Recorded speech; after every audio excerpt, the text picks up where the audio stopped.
ইতালির Milan Cortina শহরে যখন শীতকালীন অলিম্পিক উৎসব মুখরভাবে শুরু হলো, তখনই যুক্তরাষ্ট্রে শুরু হলো নতুন এক বিতর্ক, খেলাধুলার মাঠে রাজনীতি ও নীতির সংঘর্ষ।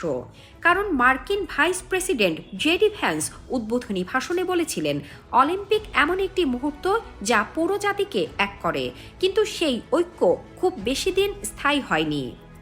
এ সময় আমেরিকান অ্যাথলেটদের প্রশ্ন, আমি কি কেবল পতাকা না আরও কিছু? অলিম্পিকের প্রথম কয়েকদিনেই মার্কিন খেলোয়াড়দের মুখে শোনা যাচ্ছে নিজ দেশের নীতি নিয়ে মিশ্র প্রতিক্রিয়া। ফ্রিস্টাইল স্কিয়ার হান্টার হেস বলেন, আমি যা বিশ্বাস করি সেটাই প্রতিনিধিত্ব করি। শুধু পতাকা পরলেই দেশের প্রতিটি সিদ্ধান্তে আমি সায় দিচ্ছি তা নয়। তার এই মন্তব্যে প্রেসিডেন্ট ডোনাল্ড ট্রাম্প সামাজিক মাধ্যমে ক্ষুব্ধ প্রতিক্রিয়া জানান, সে আসলেই এক পরাজিত, এমন মানুষকে দলে নেওয়া উচিত হয়নি। এদিকে এই মন্তব্য ঘিরে যুক্তরাষ্ট্রে শুরু হয় রাজনৈতিক বিতর্ক। রক্ষণশীল মিডিয়া ব্যক্তিত্ব মেগিন কেলি ও ফ্লোরিডার এক রিপাবলিকান প্রার্থী পর্যন্ত হেসকে দল থেকে বাদ দেওয়ার আহ্বান জানান। তবে দক্ষিণ কোরিয়া থেকে অভিবাসী অলিম্পিক স্বর্ণজয়ী ক্লোই কিম বলেন, এমন মুহূর্তে আমাদের একত্রিত হওয়া উচিত, বিভাজন নয়।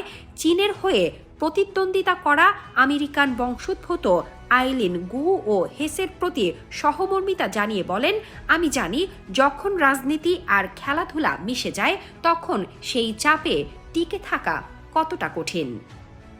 মার্কিন গণমাধ্যমের খবরে বলা হয়, অলিম্পিক সবসময় রাজনীতিমুক্ত নয়।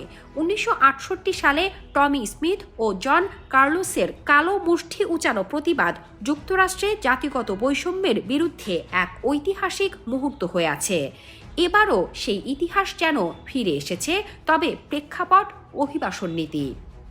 এর আগে গত মাসে মিনিয়াপলিসে ফেডারেল এজেন্টদের গুলিতে 2 মার্কিন নাগরিক নিহত হওয়ার পর ট্রাম্প প্রশাসনের কঠোর অভিবাসন নীতি নিয়ে দেশ জুড়ে বিতর্ক ছড়িয়ে পড়ে, যার ছায়া এখন অলিম্পিকের মঞ্চেও। আমেরিকান ফিগার স্কেটার অ্যাম্বার গ্লেন বলেন, এই সময়ে কুইয়ার কমিউনিটি খুব কঠিন সময় পার করছে।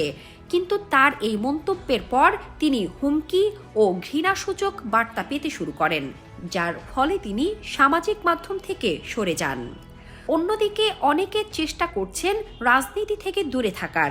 আমেরিকান স্পিড স্কেটার কেইসি ডসন বলেন, আমরা জানি দেশে কি হচ্ছে, কিন্তু আমরা এখানে এসেছি পারফর্ম করতে, রাজনীতি করতে নয়।